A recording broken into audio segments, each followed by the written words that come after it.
Hello friends. बहुत मेहनत लगती है ये वीडियोस बनाने में, फिर उसके बाद इनको एडिट करने में। सो प्लीज़ एक लाइक तो बनता है।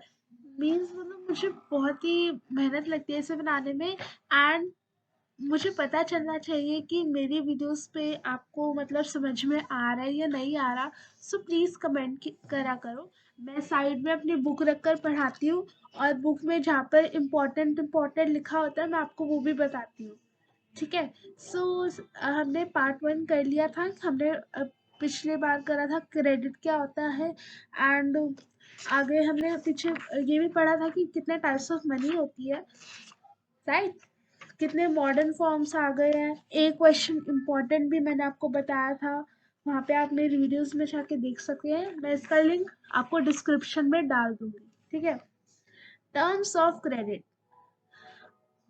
जानते हैं कि क्रेडिट की कितनी क्या टर्म्स होती है। मतलब जैसे आप अगर कुछ करते हैं, जैसे गूगल्स में आपको एग्री करना पड़ता है, कुछ टर्म्स आती है, तो उन्हीं टर्म्स जो बैंक लेता है हमसे, उन्हीं टर्म्स की आज हम बात करने वाले हैं।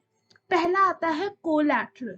कोलैटरल पहले तो देखो जो डेफिनेशन है ना वो साइड में रखते हैं, क्योंकि जो इकोनॉमिक्स में मतलब है ना वो हमें बिल्कुल समझ में आना चाहिए, वरना पेपर में कुछ नहीं लिख पाओगे।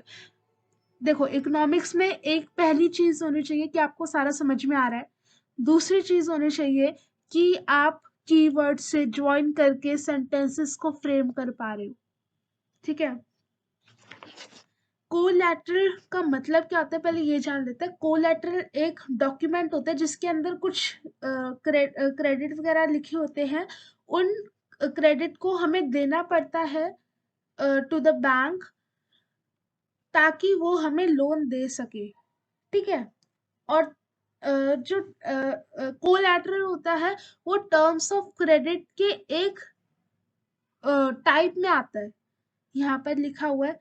पहले जो है ना ये वाली चीज पढ़ लेना, तभी आपको कोलैटरल समझ में आ पाएगा।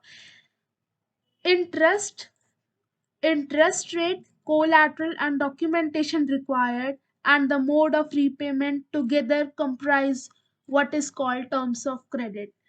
क्वेश्चन आया था बोर्ड में 2 मार्क्स का कि वो मोड बताओ जिससे जो बैंक अपने पास रखते हैं। एक्चुअल क्वेश्चन मुझे याद नहीं आ रहा, लेकिन घुमा फिरा के नहीं आया था, सीधा सीधा आया था। टर्म्स ऑफ क्रेडिट हमें बताने थे कितने कितने मोड्स होते हैं उसके। बस उसके अंदर मोड्स देखकर ना बच्चे घबरा जाते हैं कि कौन से मोड्स आ गए, हमने तो कुछ पढ़ा ही नहीं। कुछ नहीं है, ये एक लाइन लिख लिया और वो 2 नंबर आपके पक्के। Interest rate, collateral and documentation requirement, and the mode of repayment. 2 words आपके 1 मार्क्स के हैं, और जिसके अंदर से कोलैटरल तो बहुत इंपॉर्टेंट है। इंटरेस्ट रेट याद हो जाएगा। डॉक्यूमेंटेशन कौन सी, आपके घर के पेपर्स जो भी होते हैं, क्या होता है हमें ना उन्हें ये मतलब प्रूफ के उसमें देना होता है बैंक को कि हाँ हम आपसे लोन ले रहे हैं, और उसके बाद हम अ, उतने काबिल है कि हम आपको वो लोन आपसे लेने के बाद आपको फुल्ली इंटरेस्ट रेट के साथ वो आपको लौटा देंगे। ठीक है। तो वो डॉक्यूमेंटेशन किसके, आपके कार्स के जो आपने ले रखा है। अगर बाय चांस अगर आप उस लोन को पे नहीं कर पाते टू द बैंक, तो क्या होगा, वो आपको घर को, जैसे ये नहीं होता कि इस पे चढ़ा देंगे गिरवी वगैरह, I don't know that actual word. तो वो आपको घर ले लेते हैं, खरीद लेते हैं। जब तक आपके पास उतने पैसे नहीं आते तो बैंक से नोटिस मिलता है कि हाँ अब ये घर हमारा है, आपको पैसे देने पड़ेंगे तभी आपको ये घर मिल पाएगा। ऐसा होता है। ठीक है। तो वो हमें कार का, घर का, ये सब हमें देना पड़ता है। जो लेंडर होता है, हम borrower होते हैं, और बैंक जो होता है वो लेंडर होता है। ठीक है। अभी बैंक का एग्जांपल हम पूरा पक्का नहीं ले सकते, क्योंकि यहाँ पे क्योंकि यहाँ पे क्या होता है, यहाँ पे हमारे अलग अलग होते हैं। ठीक है। ये था हमारा टर्म्स ऑफ क्रेडिट। एंड ये रहा कोलैटरल, एक ऐसा एसेट। ये वही है जो मैं कह रही थी आपको, लैंड, बिल्डिंग, ये।